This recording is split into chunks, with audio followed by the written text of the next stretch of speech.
छोटी मछली पकड़ने का टेक्निक है। देखो भाई, चारा डाल दिया भाई। इन मछलियों के पास दिमाग नहीं है क्या? कितनी मूर्ख है ना ये मछलियां जो इतनी जल्दी जाल में फंस गई। लेकिन इससे भी ज्यादा मूर्ख हैं हम बिहार के लोग जो इससे भी इजी तरीके से पॉलिटिशियन के जाल में फंस जाते हैं। अगर हम मूर्ख नहीं होते तो डेवलपमेंट को छोड़कर जातिवाद के इलेक्शन को बढ़ावा नहीं देते। अगर हम मूर्ख नहीं होते तो अपने वोट की कीमत जानते और अपने वोट को 2-3 हजार में बेच नहीं आते। पूरा देश और देश की सरकार हमें मूर्ख ही मानती है। अगर वो मूर्ख नहीं मानते तो आज जो बुलेट ट्रेन गुजरात से लेकर मुंबई के बीच में बन रहा है वो न्यू दिल्ली से लेकर हावड़ा के बीच में बनता, जो कि ट्रेन बिहार और झारखंड से गुजर के जाती।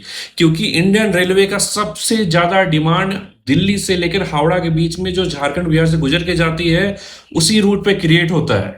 चलो बुलेट ट्रेन तो छोड़ दो, बिहार में अभी भी काफी सारे ऐसे गांव हैं और 2 जिले ऐसे हैं जहां इंडियन रेलवे की ट्रैक ही नहीं गई है।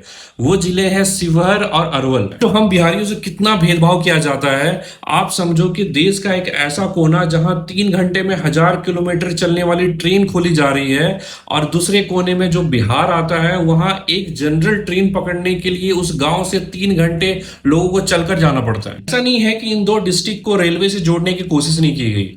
2007 में जब लालू प्रसाद यादव जी रेलवे मिनिस्टर थे इंडिया की, सोचिए कि बिहार के इतने बड़े नेता देश के रेलवे मिनिस्टर थे, उन्होंने सीतामढ़ी से शिवहर के बीच में 78 किलोमीटर लंबा रेलवे ट्रैक का प्रस्ताव रखा।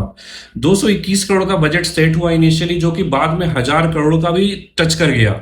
और आज 19 साल पूरे होने वाले हैं, उस प्रोजेक्ट का कोई नामो निशान नहीं है। और पिछले 4 इलेक्शन से इन 2 डिस्ट्रिक्ट्स में इस रेलवे प्रोजेक्ट को कंप्लीट कराने के वादे से ही वोट लिया जा रहा है। चलो ये बात छोड़ो, मैं आपको एक नया बात बताता हूं कि पूरे देश में इंडियन रेलवेज ने सेंट्रल गवर्नमेंट के साथ मिलकर 103 रेलवे स्टेशन का रिनोवेशन किया और रिसेंटली उन्हें इनॉग्रेट भी किया गया।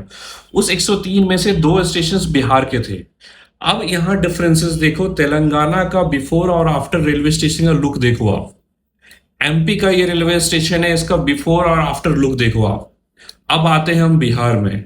सारे स्टेट में फंड खत्म करके जब सरकार बिहार में काम करने आती है तो उनके पास बस स्टेशन में पेंट कराने के पैसे बचे थे। 6 और 11 नवंबर को बिहार में इलेक्शन है और किसी भी कैंडिडेट को वोट देने से पहले आप ये जानने की कोशिश जरूर करें कि क्या वो कैंडिडेट और उसकी पार्टी बिहार से होने वाले भेदभाव को रोक पाएगी।